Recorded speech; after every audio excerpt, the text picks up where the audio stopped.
What's up, fungal associates? Welcome to Completely Arbortrary. This is the podcast about trees and other related topics. I'm one of your hosts. My name is Alex Crowson.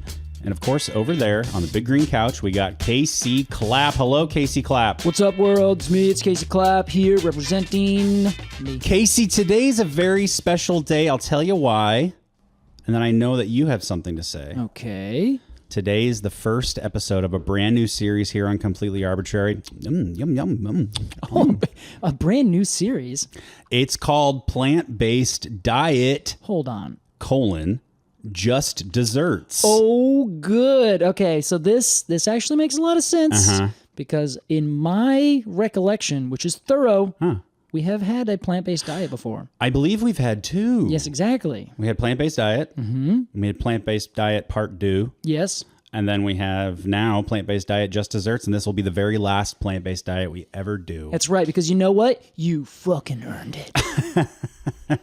This is your Just Desserts. That's right. What does that mean, Alex? Well, for the next 4 weeks, we are going to be talking about trees that produce something that us humans love to whip up, flambe, and whisk. And cream. And cream.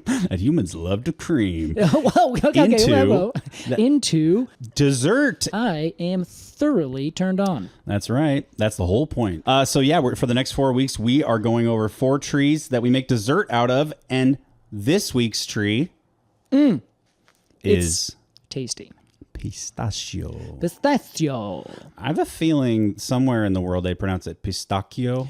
Ooh, well, you might be right. Okay. Anyway, yeah, that's this is Pistacia vera. Vera. Which is an accented form of Pistacia vera. Okay. Which means just like vera veritas, truth. This means true pistachio. Oh, how exciting. Yes, and this is the pistachio that, of course, we eat. Yes. It's super tasty. I cannot wait to talk about it, Casey. Yeah. And before we do that, you and I each have a separate, unrelated announcement. We do. And I will allow you to go first. Okay, thank you. It is approximately, 1 month until the debut of my debut book. Hell yeah. The Trees Around You, How to Identify Local Common Neighborhood Trees in the Pacific Northwest. Thank you. Applaud. Come on, stop, everyone. We are all very excited. I know you are too. But here's the thing. I reached out to the publishers, Mountaineers Press, and I was like, hey, just out of curiosity, how many books have been sold so far? And this is only in the pre-sale. Turns out, Alex, I learned 2 things. 1, 1,000 books have been sold so far. Wow. Isn't that fucking insane? 1,000 books. 1,000 books. Wow, Casey. Now, congrats. I'm over the moon about this. That's incredible. It's crazy. It's because of you. I go out and I tell people about the books and everyone's like, yeah, that sounds pretty cool. And they do it. Yeah. They go out and buy it, which I am now moving on to the pitch side of my announcement, which is I also learned that there are 6,000 initial copies of this book that the publishers printed, which means 1/6 of them have been sold already. Which ain't shabby. I'm stoked Before the about book's it. even out. That's Before incredible. the book is even out. Yeah. I want to propose a goal for everyone out there who is listening, specifically if you are listening in the Pacific Northwest. And let's be clear, this is from approximately Oregon, the border, in the south, all the way over to Idaho and up through Idaho to essentially like Missoula, Montana, all the way over to Anchorage, Alaska, and back down the coast. If you are anywhere in there and you want to know what the trees are outside your house, this is the book for you. Hell yeah. If you know anyone who wants to identify the trees outside their house, along their streets, in their park, and they live in that area, and you're thinking to yourself, man, what am I going to get these people for the holidays? It's a big problem. It's a big problem. I deal with this every single year. This is the book. I would say even if you are just gently curious about trees. Yes, if you're just tree curious. Or if you're just a fan of this show. Yeah. If you're a fan of Me? Casey. Yes. If you're a fan of me, why not? If you're a fan of Alex. My name is in the book. Yep, it is. Go get this book, god damn it. Go get it. So here's what I'm going to try to do over the next month, which as of right now, it is Wednesday the 3rd. This will be out hitting your ears on Thursday the 4th. That's right. Which leaves approximately 4 weeks before the book is actually out for sale. Cool, whatever. I want, in my heart of hearts, to sell all 6,000 of these books before that day. That'd be incredible. It would be incredible. It'd be kind of funny because it'd be like, well, we actually sold too many books. We can't actually fill the book places, the bookstores. Sure. I think that would be one of the most spectacular like debuts of a tree book, which is like a tree book. Who is like, huh? What? I just think it would be really exciting. Obviously, it would benefit me greatly. So flat out, this is me very much saying, shamelessly, come help me. Yes. Yeah. But I think this book is really good. I think it has everything you could ever want. And I don't know what I want to do. I want to come up with some way to like, incentivize this, like here's a thing. Maybe we can workshop this and we'll announce it some other time. Okay. Yeah. But I just want to do that. I will sign every single book. You bring it to me. You send it to me. I will sign it and send it back to you. I will do whatever anyone wants. A night with Casey Clapp. A night with Casey Clapp. Hey, you buy 50 books? Yeah, you got it. We're gonna go out. We're gonna do some weird stuff. Casey, tell the people where they can go find it. Okay, you can go find the book, The Trees Around You, at any place on the internet right now. I think you could even like go to target.com and search for it and it will work. So any online retailer. Exactly. Amazon, of course, has it. You can go buy it from Mountaineers Press, which is the nonprofit Mountaineers Press. You can get it from there online right now. You can probably order it from the Barnes and Nobles of the world, the Kmarts, anything like that. Yeah. You can also wait and go get it from, your local bookstore. But there's another place you can buy. I think it's called bookstore.org. Yeah, yeah. And that is a place that supports local bookstores, but sells things online through those bookstores. So it gives a lot of money back. It's like Amazon for local bookstores. Exactly. Yeah. So that's a great way to support your local places, to support people who are organizations and nonprofits, not trying to make billions of dollars, just trying to get good books to people. So go out and do it. And then, you know what? Send me a message afterwards. You know where to find me. You can message right here, completely arbitrary, Clap 4 Trees, the number, anywhere on the internet. So anyway, that's my big announcement. All right, go get Casey's book. Here's my announcement. What do you got? It is plant-based diet. Traditionally, that means veganism. For the next 4 weeks, Alex Crowson, co-host and producer of Completely Arbitrary, will be vegan. I'm not laughing at you in a kind of way. I'm laughing because I had no idea you were going to dedicate yourself to this. It's true. This concept so thoroughly. Yes. But okay, so what has prompted this this choice? I have been thinking about veganism a lot. And the thing that spurred it on was I love animals so much. And every time I interact with an animal, whether it's wild or domesticated, I just like feel so much love in my heart for them, from your dairy cow to your best friend's dog, from the spider living in my bathroom to the squirrel living on the tree outside my window. And I just thought, I started thinking, wow, I'm a fucking hypocrite. Like, I love animals so much, and yet I support a system that like destroys them in such an awful, awful way. Not only kills them, tortures them, you know, like the animal, the meat world, we all know this. The industry is like so fucking evil. And I just I've been toying with the idea that I don't like that anymore. Yeah, okay. So I'm going to give it a shot. 4 weeks, and we'll see how I feel. I think that sounds like a fabulous choice. Yep. Thanks, Case. You're welcome. I'm here to support you, and I think everyone else out there should be there to support you too. Well, thank you. So here's what I'm going to ask. Wow. If you are a vegan, or you know a fabulous vegan recipe. Oh, sure. Yours truly, Alex, is a fabulous cook. Thanks. You are. I think it would be very interesting if everyone sent, hey, this is a great vegan recipe. I'm vegan, or I just really love this one. Send it over to us, and we'll cook it, and then we will talk about it. That's great. I think it sounds like a good deal. My number is 971. Oh my God, Alex, you don't want to go down that rabbit hole. Well, Casey, let's talk about this damn tree. Let's do it. Pistachio. I'm tired of all these other things. It's got to happen after a quick break. Okay. And we'll be right back with Completely Arbitrary's plant-based diet, just desserts.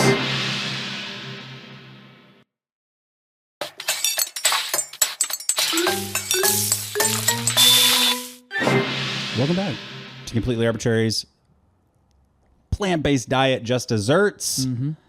Casey, let's imagine that you and I are walking through Ottoman Empire era, like Turkey. Oh, yeah. Okay. Sure. Constantinople, if you will. Constantinople. And we come across some pistachio trees. Casey, let's ID this tree. Alex, that's a beautiful place. And while we're walking through there, we probably found these interesting groves of a small tree that's about 30 feet tall. Has a nice little rounded canopy. It's a little messy, but not unattractively so. You know, like when your partner wakes up and they just put their hair up and you're just like, my God, you're beautiful. And they're like, I just like whatever. You know, that's kind of what I see this hair, this canopy as. I think of that as like willows that in that way. Yes, yeah, totally. Like like a beautiful mess. Exactly. That is kind of what I see, but not too big, not too small. It's a reasonable sized tree, but they kind of dance between tree and shrub depending on where they grow. And that's because the pistachio tree that we're talking about, which we're just going to call the pistachio, there's a couple other things and they'll say, oh, this is this kind of pistachio. Oh, sure. This is pistachio writ specific to our tree. Veritas. Pistacia vera. Yes. Okay. So it grows in like a very narrow range in the mountains of Central Asia. And this is like your Turkmenistan, Kyrgyzstan, Kazakhstan, Tajikistan, Uzbekistan, northern Syria, Iran, Afghanistan, like that kind of... Your stands. Your stands, it's all the stands area. And it grows in this very like narrow range between 1,600 feet, which is about 500 meters, and 2,600 feet, which is about 800 meters, in like these dry, arid mountains in this area. Okay. It is extremely adapted to this like aridness. In fact, so much to the point it actually kind of prefers that habitat. Interesting. So if you were to put it into a really nice, deep soiled, well drained, like, you know, lowland area, it would actually be like, I actually don't really prefer this. Interesting. It wants to have a bit of a struggle. It wants to live in the harsh areas. I will say this. Yeah, this has always felt like a sort of, I don't know, Southern California tree to me. Yeah, totally. That's exactly where it can grow. But here like in the United States. not the mountainous area. Yeah, kind of like in the dry, arid kind of Central Valley area. And you just you don't water it. You just like let it grow. That's cool. And the more that it can kind of have a little bit of a struggle, the more fruit and the bigger and the better fruit it produces. How about that? So that's where you can find it natively, but you will find it often in little groves and little orchards because people have cultivated it for thousands of years. Yeah, when are we dating back to for the cultivation of the pistachio? Well, depends on who you ask. Oh boy. That is one of these. That was a topic for later on. Okay. But essentially, some people think like 8,000 years ago, and most like the consensus right now is about 3,000 years ago. Okay. I bet I know who thinks it's 8,000. Who? The Turks. The goddamn Turks. I don't know. Maybe I'll check in. That's going to link back. This isn't just a racist statement about a stereotype that doesn't exist. I'm going to link that back to my segment later. Okay, that sounds good. They so if you're looking around here, you find these trees. You're like thinking, okay, what exactly am I looking for? You're looking for, again, a medium-sized tree, about 30 feet tall. It has alternately arranged pinnately compound leaves. Each one, it's about 4 to 8 inches, 10 to 20 centimeters long. They grow in like these little kind of bunches, and they are leathery. Their leaflets are very leathery, dark green color. They need that sun protection. They do. They grow in these harsh environments, so the leatheriness, right, helps reduce the amount of water loss. It's like you know what I always think of is what's that hard gel? Acrylics. Acrylics? Yeah, like acrylic nails, you know? Right, yeah. Like that sort of gel covering, the hardened resin. I like that. Yeah, it's a little bit like that. In fact, that actually speaks to a little bit of what the tree produces. We'll talk about that later. Hold on. Well, the leaves are handsome. The leaves are handsome. They're nice leaves. Again, got nothing wrong with these leaves. Now, the thing that I do really like about these is that they have a really beautiful like fall color. They just like really burst, like fall reddish orange colors. I kind of assumed it was going to be evergreen. But it's not. Yeah, deciduous. Okay. It is deciduous. So in the early spring, there are flowers, of course, and the flowers come from the axil of the leaf. So just between where the leaf comes out and where the stem is, that is where flowers will pop. Whoa. Okay, what are you seeing right now? It looks like a little Christmas tree. Okay, that's reasonable. Yeah, they look like little cones, like little puffy cones. Yeah, okay, and that is reasonable because they grow in a panicle. They look like a pyramid of profiteroles. What are profiteroles? They're like a little cream-filled donut, and you stack them up in a little pyramid traditionally and glue them together with simple syrup. This is a crazy thing I've never heard of before. It's French. It's French, obviously. But yeah, they're cute. I like them. This is great to know. Well, I honestly, I have written down, they're fine. Yeah, I mean, they look utility. Yes, that is pretty much what they are. So utility, they don't have petals. They are wind pollinated. So they're like, we don't need anybody to do our dirty work for us. We're going to do it ourselves. We're going to use the wind. And they just go, Just they dump open it on the sidewalk. Yeah, they just let it out. But here's the thing. They are dioecious. So there are male flowers and female flowers. Dioecious two houses. But they live on different trees. They live on different trees. Yeah, so each tree produces a unisexual flower, produces only pollen, or receives pollen and produces fruit. But remember, if the flowers are produced in a panicle, the fruit too is produced in a panicle. Sure. So you get this big kind of grape-like bunch of these drupes, which is great. Let's talk about them. Let's talk about these drupes. So the drupes are the thing that we are eating. Hell yeah. But they're drupes in the same way that an almond is a drupe. I understand. Yes. So for those of you who are not as clear-eyed as Alex, a drupe is the same kind of thing that is a cherry, is a peach, right? It has the fleshy outer bit and then the hard seed, which is surrounded by this kind of pit-like thing.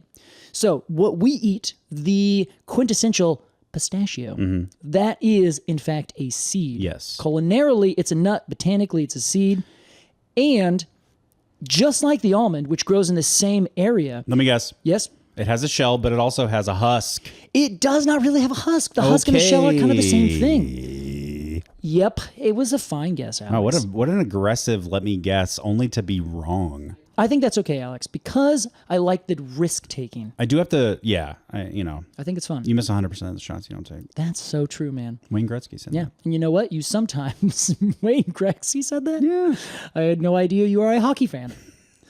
As it turns out, it's kind of a convergent evolution kind of thing, I think, because the almond is like, it has this really rough husk on the outside, and that splits open, so that makes it technically dehiscent, just like our pistachio. Okay. But they turn like this really beautiful kind of red color. Yeah. And then when they're ripe, they just kind of go and split open, so the seed kind of pops out. This is almond. This is both of them. Oh. This is almond and pistachio. Okay. Almonds usually stay a little bit more green, and their husk is kind of a felty kind of texture to it. So it's more like take a peach and then make it half the size and then make it like really leathery and thin. And that kind of splits open to show you the interior. But for the pistachio, that outer husk and the shell are kind of all one thing. Okay. So it's kind of like a hard drupe, which makes me kind of be like, well, shouldn't that just be a different kind of fruit?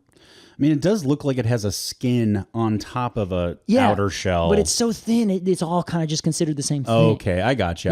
So you couldn't like suck off the fleshy bit on the outside of the shell. Yeah. What series are we doing again? You can do anything if you put your mind to it. Is this the Lust episode again? I think it might be.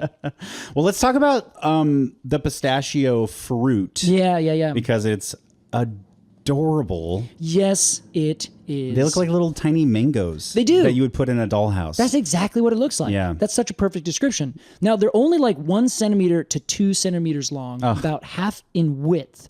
The whole thing, then you break them open with your fingers or with a little tool, and you get that little seed that's green and tasty and has that very particular kind of sweet yet nutty flavor to it.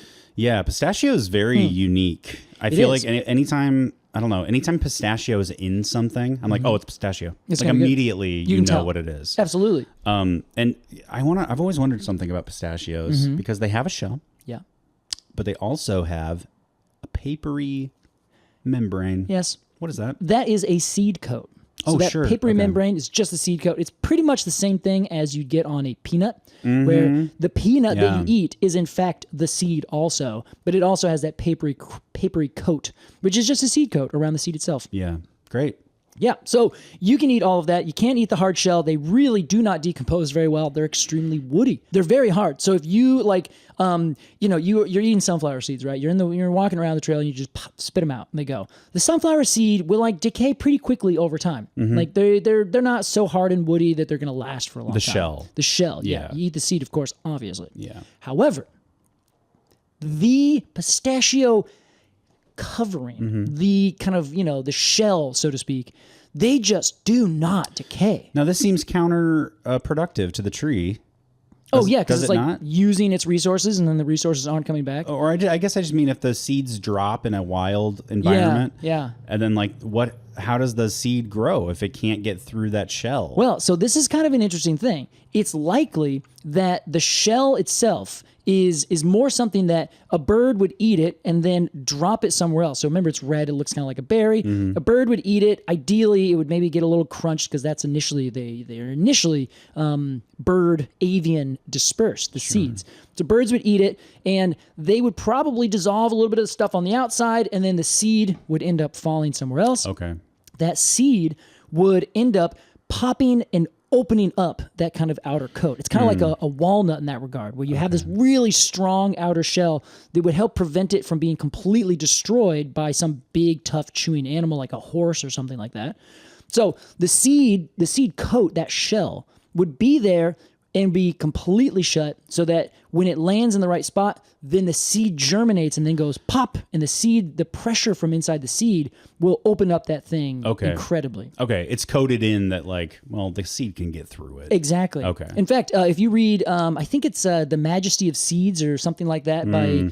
what's his name? Oh, it's Thor Hansen. It's one of the books on our book list. Yeah. He talks about this with this tropical nut that he gets, or this seed, and he's like taking his whole desk and like smashing it down. Whoa. And he's like, I cannot break this thing open, but you set it in the soil and you like let the natural way of the seed work, and the whole thing just goes pop and just pops right open. Yeah, we should talk about that sometime. The strength of a dicotyledon. It's crazy. Pushing through cement and shit. Yeah. Like how? Sometimes it can happen. Yeah, it's like it's pressure. Like mushrooms can do this. Mushrooms can burst through asphalt sometimes. Sure. Yeah, so it has a lot to do. You know what? You're right, Alex. We should cover this another time. Another time. Put Another a pin in time. this, people. That's our new rallying cry. You know what? Another time. You know what? Let's just hold on that.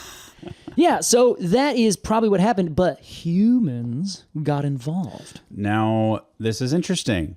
Let's talk about it. Well, the domestication of the wild pistachio. I think that sounds like a fabulous idea. Mm-hmm. So what happened is at some point, people started to figure out, A, this thing is delicious. B, we could probably cultivate it because this is an area of the world where we being humans, basically started to say, what can we cultivate? Literally everything. And then they put their minds to it. Cool. In a way we just don't do anymore. We kind of got the stuff we want and we're like, we're good with this. True, yeah. There's too much money involved. Yeah, there's way too much money involved. Big ag. Yeah. So way back then, in the this kind of area, this is like the Fertile Crescent, Mesopotamia kind of area. This is where most scholars believe the very first domestication happened. Yeah. Now, that is also a very kind of Euro old world kind of view, not necessarily specifically Euro, but because that tradition kind of went up into Europe, it kind of is a derivative of that. Okay. But we know if you look back into the history of corn and maize and things like that in the Americas, they were doing a lot of cultivation with that particular plant, Zea maize, a long ass time ago. There's probably some tuber cultivation going on in Africa. Exactly. So the question is, when can you actually point to the domestication time versus this was just a tree growing that people ate, that was just happened to be around. Sure. So there's really a very difficult task to say exactly when this one particular thing went from wild to domesticated. And so way back then in the Fertile Crescent, we were doing this with like grasses, our cereal grains. So you had wheat and barley and that kind of stuff. And basically, there was two things. One, they were like, okay, this thing, it creates stuff, and we are going to eat that, and then we're going to find the biggest, best ones that grow the best, and we're going to select for those. Sure. Then as we selected for those, we planted them in certain places. Then as we planted them, we started to select more and more, and then the domestication process goes along. Turns out there's also this kind of like side quest domestication that happened, where like apparently things like lettuce and carrots and beets were essentially weeds. And then we're like, well, this weed kind of creates this really interesting, big, delicious thing. So I'm just gonna select for the biggest ones of those. And that does make sense, especially carrots. Carrot tops look like a weed. They do, right? And you'd pull it out. Hey, what's this? Well, okay, let's like let's like take the seeds from this big one and plant those. Yeah. So let the weed become another plant. So now you just have this like feral growing field that is growing nothing but food. God damn. And like that's how we did it. That's Sounds how amazing. we initially kind of made domestication, you know? Mm-hmm. So all that to say, the trees and the arboreal side of this actually came a little bit later. So like more what do you call that?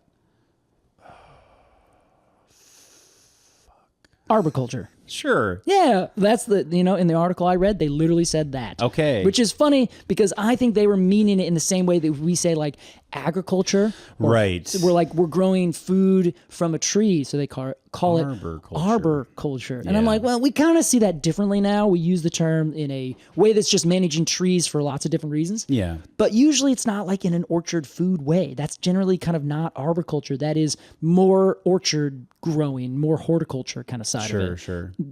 That's fine. Another time. Another time. Another Thank time. You. Thank you, people. Thank you. Wow.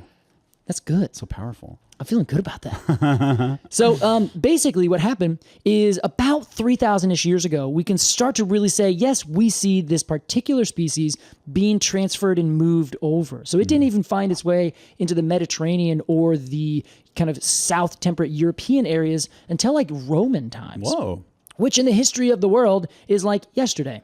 Sure, yeah. In the history of cultivation, that was like a month and a half ago. Yeah. So when they are looking, or where they're looking to try to figure out all these things, they're looking for a couple different things. Is this the species that we're talking about? Because, Alex, did you know there are many different species that are pistachios that grow in this area? There's like 10 to 20 different species, depending on who you're kind of talking to. Casey put pistachios in air quotes. I did, because you asked a question about what do we call it? Does everyone call it pistachio? Thing like this? It turns out that the etymology goes back to like early Persian, and the term is pistaka. Pistaca. And then later, it's just PSTK, which is pronounced pistag. Pistag? Yeah, which is great. Yeah. Okay. Well, that's a real pistag. What does that mean? It comes from essentially meaning to break or to crush. Oh, sure. And that's because you have to like crush the outer husk, the outer shell, open that up, you get your seed. There are a lot of nouns that come from verbs.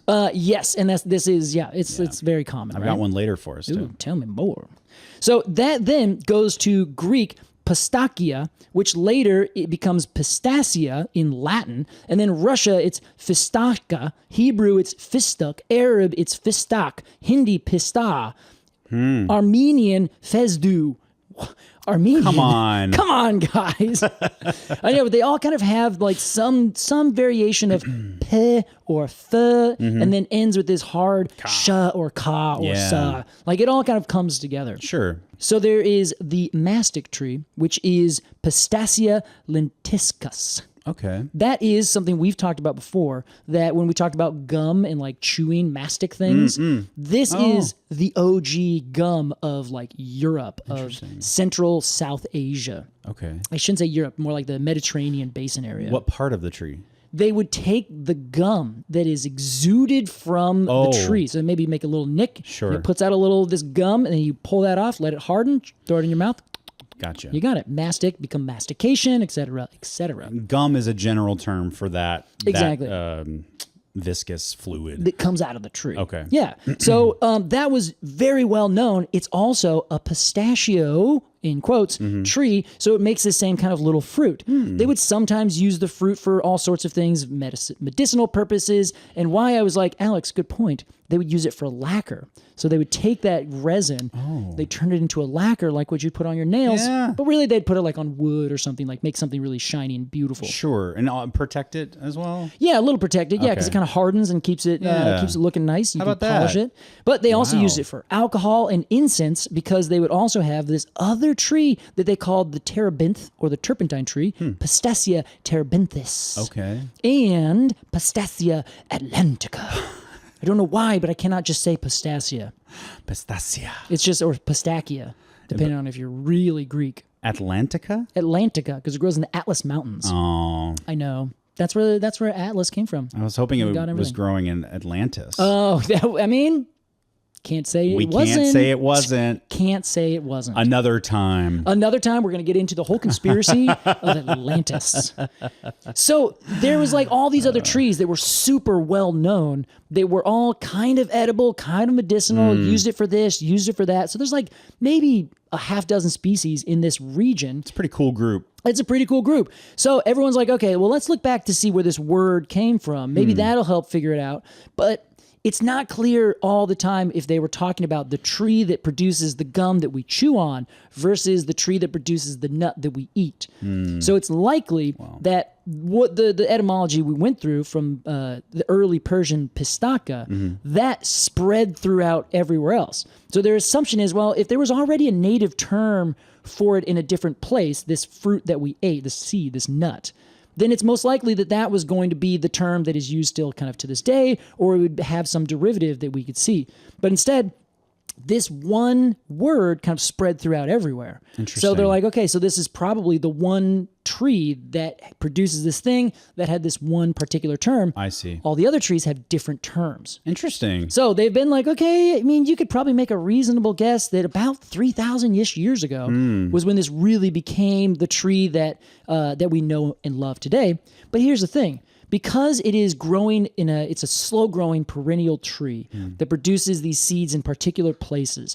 And because it's dioecious, you can't just take a seed, plant it, and have a tree that produces the seed. You don't know if it's going to be male or female tree? Exactly. And is it randomly assigned yeah, at birth? I think so. Yeah. Okay. Yeah. God is actually doing it, saying, I assign you this, I assign you that. Girl, boy, yeah, boy. And, yeah, it just goes back and forth. No, it's I think it is more or less random, but it's similar to, I think, humans and all other populations where pretty much you end up getting something like 50-50 most of the time. So according actually to one source, Alex, that I read, it says one male tree is enough to keep 8 to 10 nearby female trees happily producing nuts. It was like, there's something like oddly harem-like about that. I've heard a few different things. One, you need to have like a grove of a few different pollen-producing trees and a few different seed-producing trees. Okay. So that you have like a little grove. And then you have two big fans blowing from behind each one toward each other. Exactly, because you got to get them mixed. So my understanding, like, I think if you were getting down to the nitty-gritty and you're like, how can I make the most efficient orchard, then you can plant essentially 1 to 10, in terms of male pollen-producing trees to female seed-producing trees. Cool. So maybe, but I have heard way back then, when we first started cultivating, no one was like scientifically doing this. They were just kind of figuring it out as they went along. Sure. Not to say they weren't wildly intelligent. They were so good at observing and figuring these things out. Trial and error based. Yeah, but like for trees that are in the rose family, our prunes and our apples and our quinces, things like that, they would just take one tree, pop it in, and then boom, now I got fruit growing from this one tree. But with this, they had to take multiple trees that were producing both kinds of flowers, bring them to a spot where they would both grow and successfully like live, and then make sure that they were a big enough population that they could create the seeds, then choose the different trees that produce the right size of seed that started to have the dehiscent capsules, the dehiscent shells open up so that you could get in there a little easier. Then they had to figure out like, okay, now how do we cull the bad ones and only keep the good ones? It becomes really complicated. I'm assuming this kind of process, we can say then this happened, but I'm assuming this process takes centuries. Oh, definitely. Like millennia. Yeah, millennia of like many people doing this and then telling their next generation, this is what I'm doing, this is how I'm doing it. And then as they're growing up, they're like, actually, you can kind of do this to get the same effect. And that makes these things better. Which takes it from a tiny seed to a big seed, a tiny seed that, or a big seed that is closed to a big seed that's opened. You're exactly right. That's great. So that no one really knows. We're trying to figure it out. And they're using like all these different things to kind of like the linguistic side of it, the botanical side of it, the trade side of it, where were people moving these things around? And when did we actually find the archaeobotanical evidence? Is this a big important thing happening in science? Trying to figure out the origin of the domesticated pistachio. I think it sounds wildly unimportant. Like, we're here now. It sounds wildly, who cares? Let's look to the future. How about that? Yeah, you know why I think this is? Why does it matter? Why does it matter? Can we ask this question, people, please? Oh, sorry. So I think you're right, but here is the reason. In 1970, we were producing 50,000 tons worldwide of these nuts. Per year? Excuse me, of these nuts. Thank you. You're welcome. Per year? I got called out on missing that opportunity this weekend, and I won't do it again. Bummer. Yes, per year. Okay. In 2020, 50 years later, we are making well more than 1 million tons. What was the first number? 50,000. So like 20 times the amount. Crazy. It's one of the most economically important trees in the entire world. And one of the reasons it is so economically important is because it grows in arid areas. So you can plant it in places where otherwise you could not grow plants or trees that need a big amount of water. Sure. No little farmland, maybe. So you have more surface area for these trees. Yeah, exactly. Okay. And they're really complicated. So you're like, okay, well, let's figure out if we can make sure we get the right genes and we don't find ourselves in a bottleneck where we are taking only certain trees and growing them, because then we're setting ourselves up for failure where if you get one disease, wipes everything out. There's so many of them. Why are they fucking $14 a bag? I know. I don't know. That's a great choice. Pistachios are so expensive. They really are. It's crazy. Really are, but they're so good. I know. They're a treat. Like, I think they're worth it if you're really wanting them. Yes, I agree. And they're fun. They're interactive. Have you ever gotten them just like straight already shelled? Yes. I don't like that. I feel bad about that. Yeah. I feel bad. Like, this is too much work went into this. This is like one of those obvious, like, minor conveniences that some laborer had to die for. Exactly. I don't want it. Like, I don't want to do this. I'm sure it's a machine, probably Hopefully. well used. Well, anyway, so it's a really interesting, culturally important tree, as I think we're going to talk about in a second. Oh, yeah, baby. But also, it is wildly important for like growing and providing really highly nutritious seeds in an area that you can't really do it. Yeah. So I think it is a little bit more like the apple, where we got apples, they're growing all over the place, whatever. But there also is like this interest in like, well, where did these come from? When did they come from? Sure. And all that kind of like interesting intrigue, because it also culturally, some people are like, oh yeah, well, we invented that. Yeah. Funny enough, they also come from the same area in Kazakhstan as the OG apple, Malus siverzii. Wow, a little hotbed of whatever you call it. Yeah, a little hotbed of those things. Of that category of thing. Exactly. So it's I think it's an interesting question. Yeah, but I think you're ultimately right. I didn't mean to really cares? listen. I didn't mean for you to set this whole thing up and then be like, I don't care about that. I still think it's interesting. I think what I like about this sell it to me more than other things. quickly though. Very quickly is this. It's complicated. Like this shows a level of ingenuity and observational kind of manufacturing that is like kind of like really unparalleled. Like, this is just word of mouth. This is people, even before there's really like widespread, I mean, there's definitely written languages and things, but in like the tiniest little villages, they're probably not like manufacturing paper to say, oh, we're going to write down this. Yeah, it's got to be something they keep track of in the most old-fashioned way. They are doing what now it takes like giant scientists with gene editing sequencing things to be like, all right, let's beep boop bop boop bop. This is the most productive thing. They were just like, let's go like observe this for a couple hundred years and tell our family about it and like generate this really interesting, delicious crop that you can't just like stumble upon and be like, sweet, got it. Like the fig. They just found this fig that produced the things, that produced the figs without the wasp. And like, great, let's just plant that.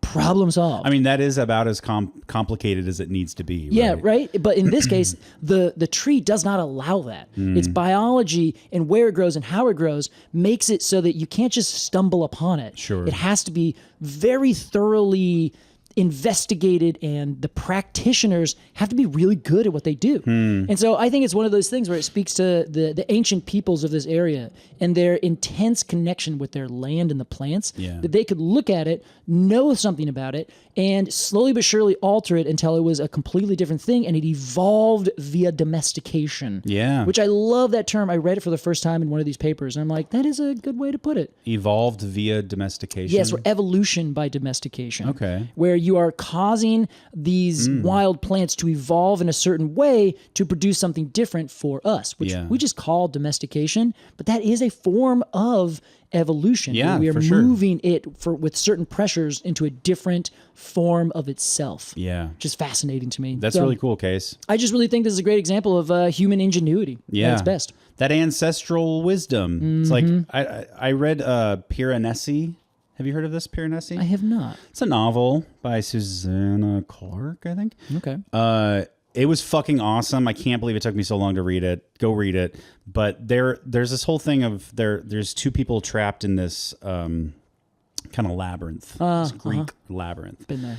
And one of them is very sold on the idea that there is some ancient wisdom, ancient knowledge here. It's like in the labyrinth. They're like controlling the labyrinth. Yeah, or something? in the labyrinth. Okay. It's lost in the labyrinth, and we need to find it. Ooh, yes.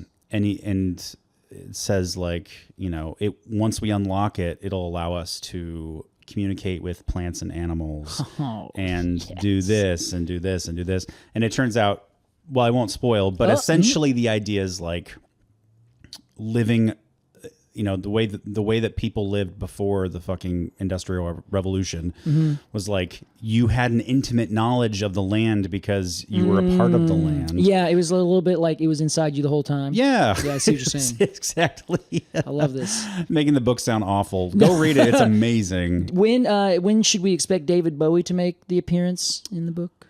So, like beginning, later? About the end of the first act. Okay, good. That makes me feel great. Yeah. And expect a bulge. And expect a bulge. Again, this is David Bowie, people. You can't go into a Bowie situation and not expect a bulge. No. This is give me a break. All right, Casey. Well, we've got to review this tree, and we're going to do so after a quick break. We will be right back with our review of the Pistachio.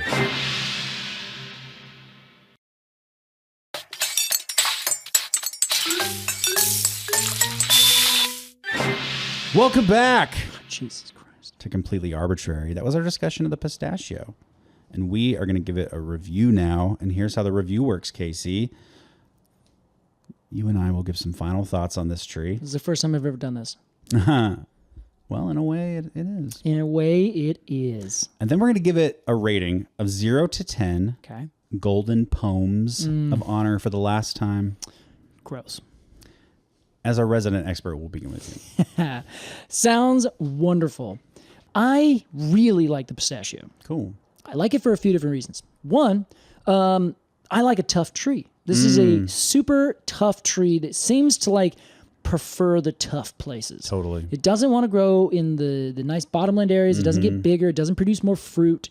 It's like, no, leave me here and I will do this. And if you take me somewhere else, make sure it's pretty dang similar or I'm not going to do what you want me to do. You can keep your fancy hotels and your champagne glasses. Thank you. That's it. I'll be out here in the bush. Yeah, this is going to drink out of a metal cup. Like, you know what? I'm not going to clean it ever. There's one time I think your birthday and you were going camping and you were like, Alex, you're welcome to come, but I just don't know if it's your thing. I was like, enough said. Thank you. Yeah, I like to be as realistic as I can be.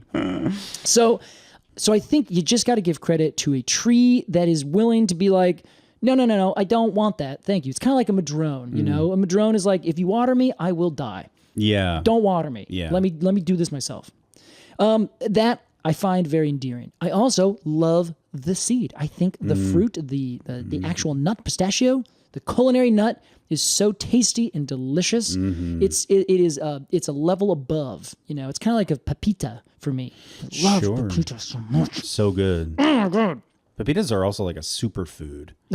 That just makes me so happy. But they make such a big impact. They really do. So I see it similarly for this. The size of the tree, the shape of the tree, the other aspects to it, I don't know. It doesn't really get me going that much. As a tree. Yeah. But the things that it does and how it does it, I really like. But it puts me in like a 7.3 kind of area. Okay. So that's what I'm feeling. 7.3 out of 10 golden poems of honor. That's great. This is what I'm about. Sidonias, to be very clear.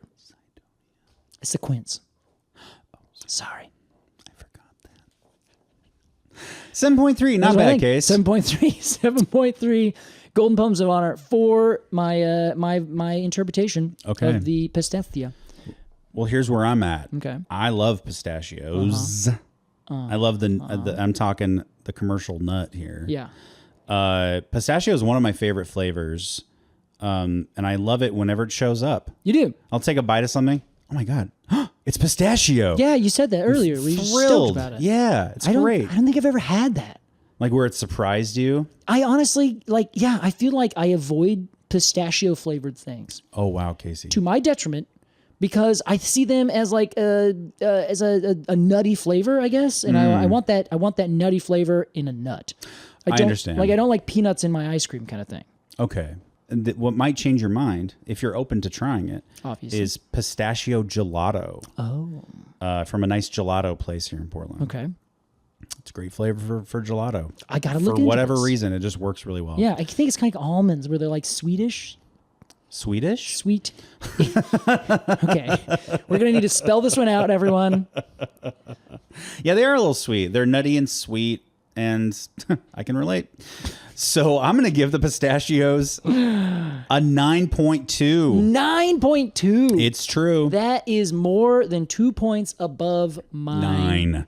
That is insane. I also, Wow. the tree itself, I don't know. This is so Alex. That's one of those things, like we talked about mango, and my review is focused on the mango. Entirely. Exactly. That's fruit. why I just said it's so Alex, Yeah, because that is exactly what you do. Yeah. Tree, I don't care. Fruit, I will kill everyone to get at least some. No.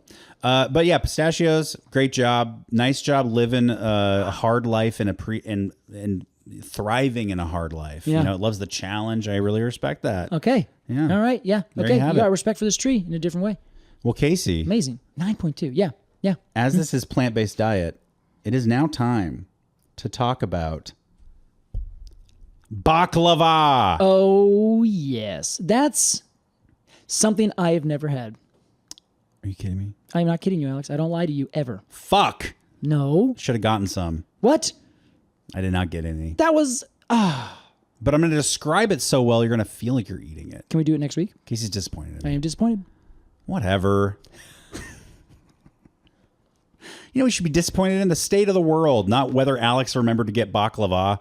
Can I not be both? No. Casey, let's talk about baklava. Okay, tell me about Yeah, I'll this. get some for next week. Case. Okay, next week. Okay, put a pin in this one, everyone. So baklava is and I'm putting slashes between all these things. Turkish, Lebanese, Greek, et cetera, et cetera. Okay. Sort of the Middle East and the Mediterranean areas on the east side, and it is a dessert that comes in the form of a kind of a sheet Yeah. of layered phyllo dough. What is phyllo dough? I'm going to talk all about it. Okay. And nut mixture, and then you bake it, and then you slice it up before you bake it. Okay. And then you bake it, and then you just take a little piece out. Yum. And I will describe the process more in depth. Yeah. But that is the form that this thing Okay, takes. little squares. Little squares or little diamond shapes. Yeah, okay. That's another part of it. There's many variants. So today I'll talk about the one that I'm familiar with, which I think is Lebanese. Yeah. And it comes in little diamond shapes. Okay. So baklava is Turkish. Okay. That like the word itself. The word itself. Okay. And it comes from a verb, as Yeah. I alluded to earlier, meaning to pile up. Oh, right? nice. So the baklava's construction is made of layers. Yeah, many, yeah. many layers. And one of the elements in those layers is phyllo dough. How about this, Casey? I'll tell you what phyllo dough is, but I'll first spell it and you can tell me what it means. Okay. Phyllo. It feels like leaf or phyllo, like phylogenetics is like it's a I guess I don't know how this works with this.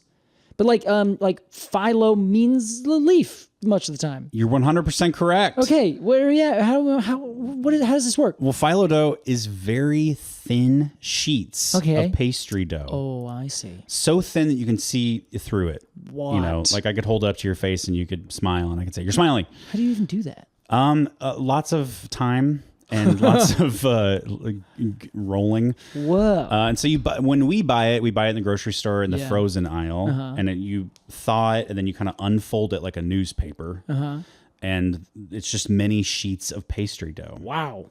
So the way that you construct one of these things is you get a glass or a metal pan. You can do rectangular or square, whatever. And then you start on the bottom with a layer of your kind of butter oil mixture. Yeah. Layer of phyllo dough,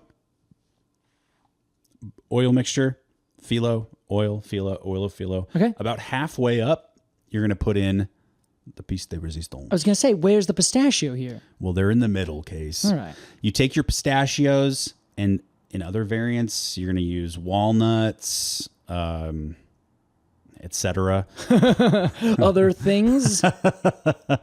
And you chop them up really fine. Yeah, A lot yeah. of people use food processor, so it gets really fine and like a consistent texture. Yeah. And you're going to mix in, cinnamon, nutmeg, All those things. clove, Yeah. You See. could put a little spice in there, why not? I like this. This is all things. In fact, if you use almonds and walnuts, they're also nuts that started to be cultivated not exactly the same time, a little bit before our particular tree. In that same area? In the same area, Yeah. all throughout kind of the mountains of Central and Southwestern Asia. Totally. So that is the middle mixture, and you sprinkle a healthy portion in the middle of the baklava there. Okay. And then you finish off with more layers of dough and butter, and then you cut it. You're going to cut it into your diamond shapes, and then you bake it. Yeah. Now, while it's baking, Casey, you're going to make a syrup, What? which is water, How have sugar. I not had this before? I know you would fucking love it. Water, sugar, some lemon. You can put different flavorings in the syrup if you want. Okay. Get it nice and hot and boiling, and then cool it off a little bit. You don't want it boiling, I don't think, while you put it on the dessert. It's worth trying. You bring it out of the oven, and then you pour the syrup on top, and Yeah, it yeah. seeps down through the layers. Is it kind of like a glaze? It's not Kind glaze. of, but it go. Yeah, sure. And but it doesn't like glaze like frosted icing. Okay. It creates sort of like a sticky sweet outside and inside. You know what okay. It's meant to lubricate the middle too, I see. because that can get kind of dry. Here's what I am immediately expecting. This is a toaster strudel. Interesting. Do you remember toaster strudels? You bet I do. Those were 10,000 times better than Pop-Tarts. That is just a simple fact, people. Okay, that's fine. That is what I am feeling right now. Like a toaster strudel that is made with instead of a delicious raspberry filling, it was made with a pistachio filling. Sure. Don't let a Turkish person hear you say that. Okay, they would be like, I will absolutely never invite you into my home. Wow. So that is baklava, Casey. That sounds amazing. And I should say that is one of the dozens and dozens and dozens of regional and, family variants, Yeah.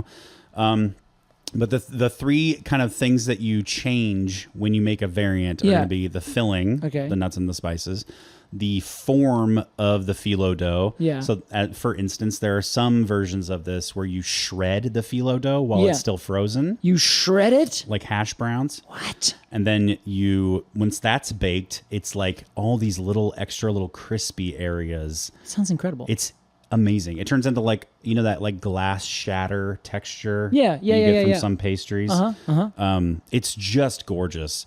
Kanafa, which is it's Middle Eastern. I know it as from a Jordanian family. Who made it, but it's like hash browned phyllo with honey and this filling. And that is just so biblical to me. I just love this. It's amazing. Then the third kind of variant, the iterative element is the shape of how it's cut. So sometimes they'll be in like a little bird's nest formation. Okay. Sometimes it'll be a little tube, like a cannoli, and the filling's in the middle. Or sometimes that straight up diamond cut baklava. Yeah. I love this. Yeah, man. Okay, I cannot wait to try this. Yeah, I'll get. Yeah. I've debated between making it myself and getting some at a good bakery. Make it. We would probably enjoy it more if I got it from a bakery because I've never made it before. Okay, yeah. And you would make it from scratch because that's what you do. Sure. Yeah, I mean, it's very simple, putting that in quotes. The technique is a tiny bit tough because the phyllo dough is so thin. That's the thing that kind of blows my mind. You can get just like falls apart. You know? It's very delicate All work. Right. Wow. Okay. Very traditional, and this is a dessert made with a nut. Yes. Still freaks me out. Just like the almond. Just freaks me out. As the main player too. Yeah, I am very much. It has a tiny bit of little things on top. It's like this is a pistachio flavored dessert. Exactly. I guess it's kind of like pecan too. You know, you can like make them sugary and all that kind of stuff. Sure. Yeah. Pecan pie, baby. Yeah, pecan pie, walnut pie. Yeah. Moving on. Baklava is sort of the pecan pie of Greece. Yeah. Yeah. Obviously, I mean it's very worldly of you. Oh, I'm so hungry. Yeah. Now I'm like, let's get out of here. I'm very sorry that I don't have any for you. This is what I would like to do. Make hash browns, turn those into a burrito style, and fill them with an egg filling, and create the best possible breakfast thing anyone has ever had. What size is this? It's clearly going to be the size of an omelet. Okay. I'm excited. You just inspired me with Well, your about talk that? about baklava and all the other baklava. Shit. I thought you were kidding. I wasn't. I was really trying.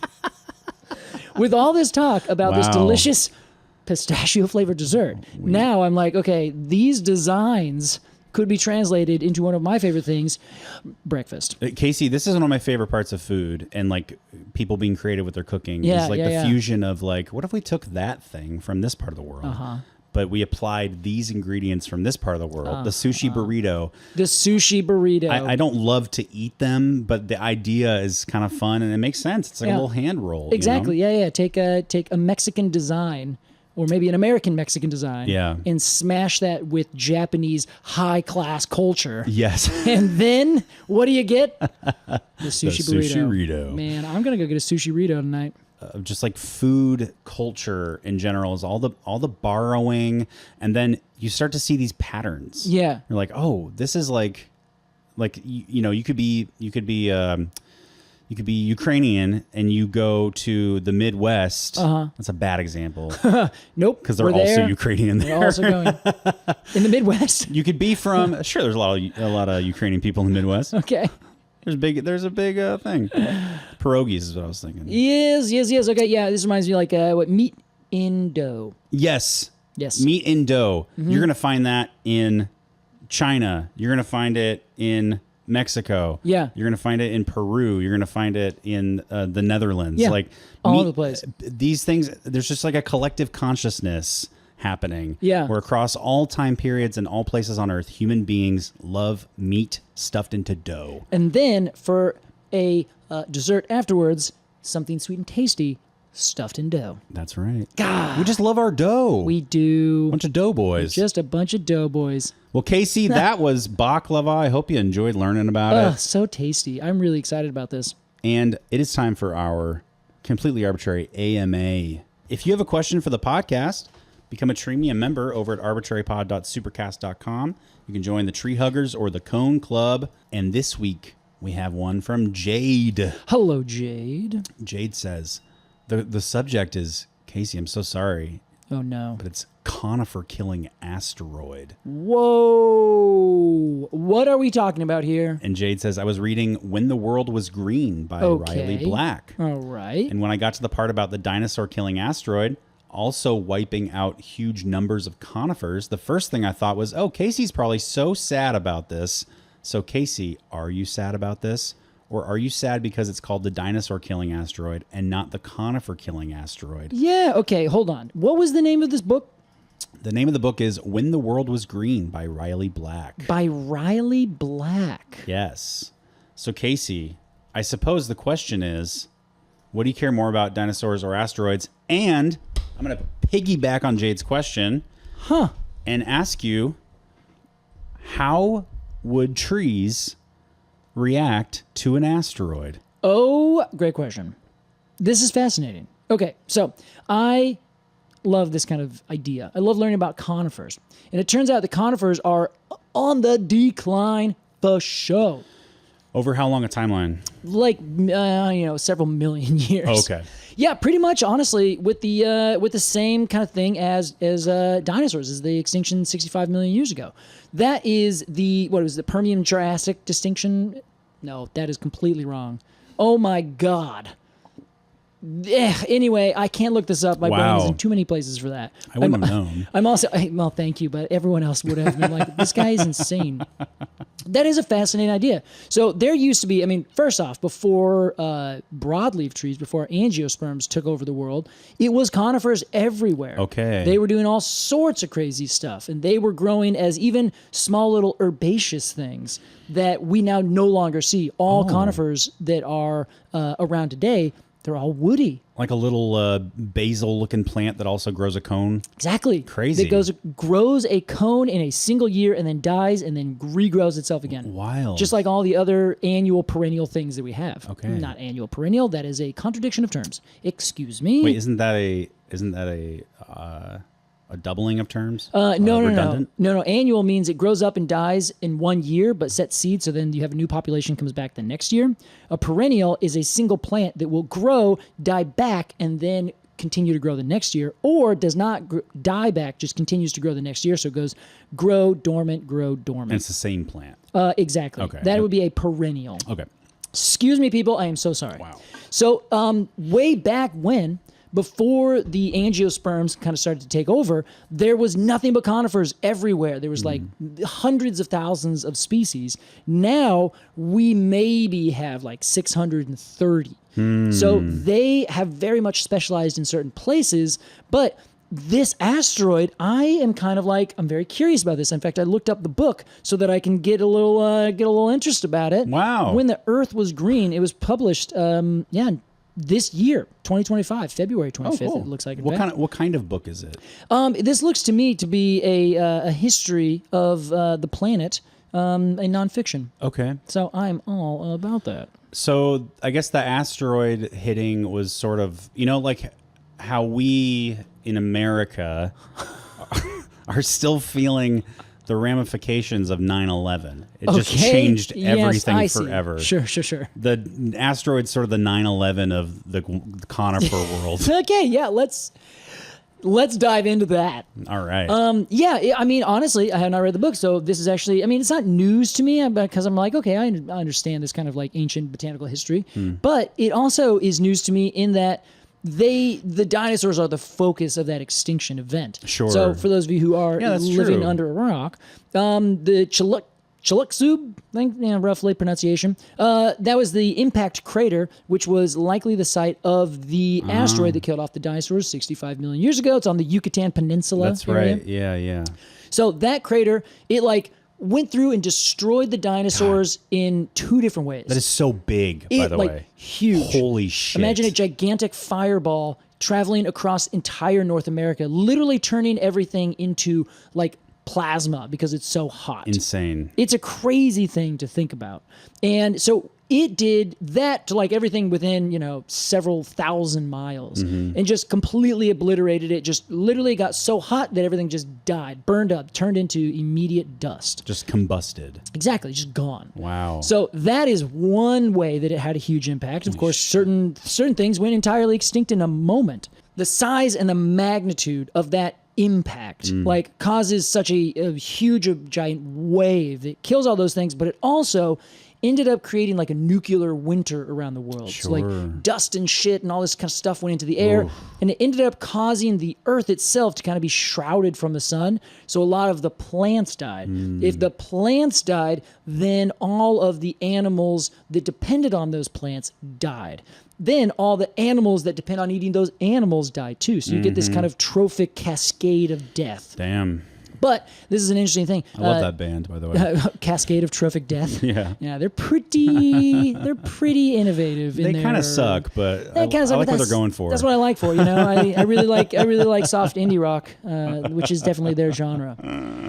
So this actually, a lot of people have found correlations with fungus, where fungus just went insane during this time. Oh, because it doesn't need sun. It doesn't need sun. It eats the dead things. Yeah. So there's an abundance of dead things, and so they go nom nom nom nom nom. They become death. Exactly. Cool. So in this case, if conifers were the big thing they were growing during the same time, you would expect that conifers would then also get decimated entirely. Yeah. But at this point, we also had angiosperms growing also. So it's likely that I would be willing to bet, maybe, I have to read the book to know. Do you think more dinosaurs died than conifers or what? Yes, almost all dinosaurs died except for those that became birds. So I would be willing to bet that essentially the argument here is like, well, yeah, they killed all the dinosaurs, but it also killed all these other plants that used to exist, like giant horsetails and all these weird seed plants that we don't even really know about, and these non-seed plants like horsetails that would grow up and were like huge, giant forest things. Yeah. They all died, and then what came into the vacuum was the angiosperms. They ended up taking over and radiating out, but so did all of the other conifers that still survived. Well, they're still living things. They didn't die. Angiosperm. I mean, if you're starting fresh, why would the thing that competed really well before not compete well this round? It's probably because the angiosperms were on their way up. So if the angiosperms are like, they're doing really great, they are crushing it. The conifers are like, whoa, we're cool too, right? Then both of you get slapped with this gigantic, huge, just catastrophe. Then everything resets. Now the conifers are like, well, we're going to still compete, but then the angiosperms are like, well, we can actually compete faster. Oh, because they've been competing faster. Exactly. So they would just whoosh, take over all the things that are left over. Interesting. Now, again, I have not read the book, but I'm guessing just that maybe this is kind of what they're talking about, this Riley Black. Cool. This is really fascinating. Thanks, Jade. If you've got a question for us, like I said, become a Treemium member, arbitrarypod.supercast.com. All the cool kids are doing it. And if you join the Cone Club, we will send you monthly cone stickers. It's a sticker club, everybody. And the stickers are illustrations of things such as cones, acorns, leaves, flowers. I love flowers. Well, that was our first episode of Plant-Based Diet. Next week, I was like mentioning that I like mentioning the next episode during our series. Let's say it like this. What's for dinner next week? What's for dessert next week? Well, I'll tell you where we're going, Casey. We're taking a little trip over to Korea. Oh. Just the pair of us. Was that subtle? Is that good? I'm excited. All righty, we'll see you next week, everybody. Bye.